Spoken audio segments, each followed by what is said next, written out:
সুধী দর্শক শ্রোতা মণ্ডলী, আপনারা দেখছেন বরাক সংবাদ।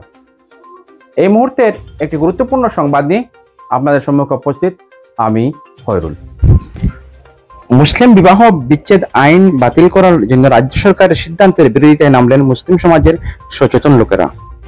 28 জুলাই মুখ্যমন্ত্রী হিমন্ত বিশ্ব শর্মার নেতৃত্বাধীন রাজ্য কমিটি মুসলিম বিবাহ বিচ্ছেদ আইন বাতিলের সিদ্ধান্ত নেয়।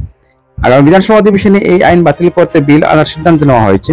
এ আইনে মুসলিম সমাজে বিরূপ প্রতিক্রিয়া সৃষ্টি হয়েছে। এই আইন বহাল রাখতে দাবি তুলছেন মুসলিম সমাজের সচেতন লোকেরা। মঙ্গলবার সোনাই সার্কেল অফিসের মাধ্যমে এ সংক্রান্ত এক স্মারকলিপি মুখ্যমন্ত্রীর কাছে প্রেরণ করা হয়।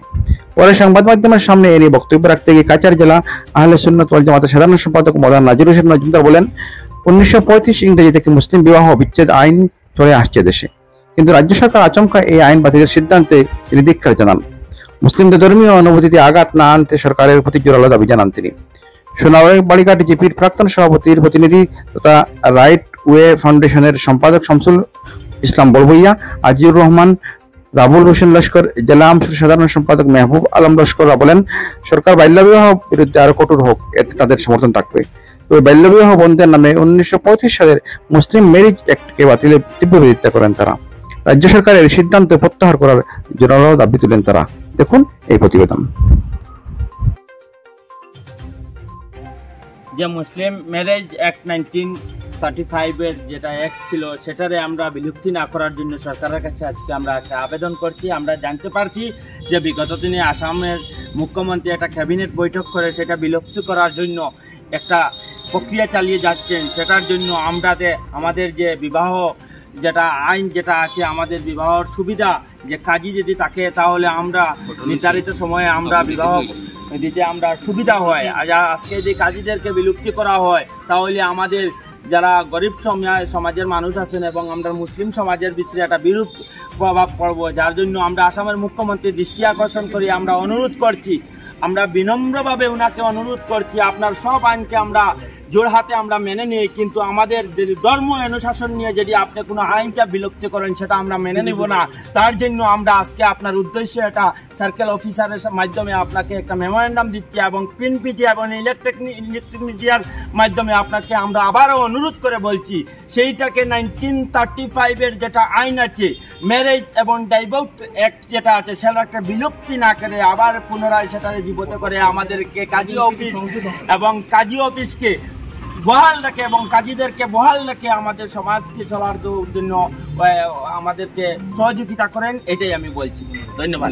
যেভাবে চলে আসছে সেই প্রথাকে বাতিল করার সিদ্ধান্ত সরকার যে নিয়েছে, সেই সিদ্ধান্তের প্রতি মুসলিম সমাজের ক্ষোভ দেখা দিয়েছে।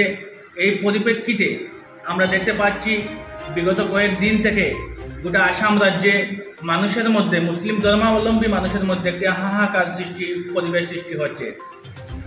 আমরা বলতে চাই, অতীত থেকে যেভাবে মুসলিম বিবাহ নিবন্ধন চলে আসছে, বিবাহ বিচ্ছেদের যে সিস্টেমটা চলে আসছে, এটা অত্যন্ত সুন্দর, অত্যন্ত গঠনমূলক। এর মাধ্যমে বিবাহ কর্মপদ্ধতি সম্পাদন করতে এবং বিবাহ বিচ্ছেদে অনেক সুন্দরভাবে সম্পন্ন হচ্ছে। কিন্তু যেভাবে আসাম সরকার এই সিদ্ধান্তকে লাগু করার জন্য, নতুন সিদ্ধান্তকে লাগু করার জন্য উঠে পড়ে লেগেছে, তার তীব্র ভাষায় আমরা ধিক্কার জানাচ্ছি এবং আসামের মাননীয় মুখ্যমন্ত্রীর কাছে আমরা অনুরোধ করব, এই সিদ্ধান্তকে প্রত্যাহার করে পুরান যে সিদ্ধান্ত, যেভাবে মুসলিম বিবাহ এবং বিচ্ছেদের যে আইনটি ছিল সেটি বহাল রাখার জন্য আমরা আসাম সরকারের কাছে আমরা দাবি জানাচ্ছি।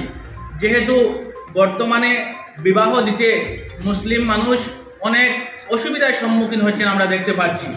ঠিক মাননীয় মুখ্যমন্ত্রীর বক্তব্য থেকে একটি আমরা পেয়েছি যে বাল্যবিবাহ সম্পর্কে একটি কথা বলা হয়েছে। আমরা বাল্যবিবাহের সবসময় বিরোধিতা করি, এখনও বিরোধিতা করছি এবং ভবিষ্যতেও বিরোধিতা করব। বাল্যবিবাহ সম্পর্কে যদি আরও নতুন কোনো সিদ্ধান্ত নিয়ে কঠোর করার সিদ্ধান্ত থাকে, সিদ্ধান্ত সরকার গ্রহণ করতে পারে, আমরা সাধুবাদ জানাই। কিন্তু এই যে কাজী সিস্টেমকে বাতিল করার যে পরিকল্পনা, সেটার কিন্তু আমরা কোনো অবস্থায় মেনে নেব না। সেটা যদি করা হয়, আমাদের সমাজের মধ্যে আমাদের মুসলিম মানুষ নিজেদের ছেলেমেয়েদের হোক, ভাই বোনদের হোক, বিবাহ দিতে অনেক কষ্টের মধ্যে অতিবাহিত হতে হবে। তাই সরকারের কাছে আমাদের বিনম্র অনুরোধ, অনতিবিলম্বে যেন অনুরোধ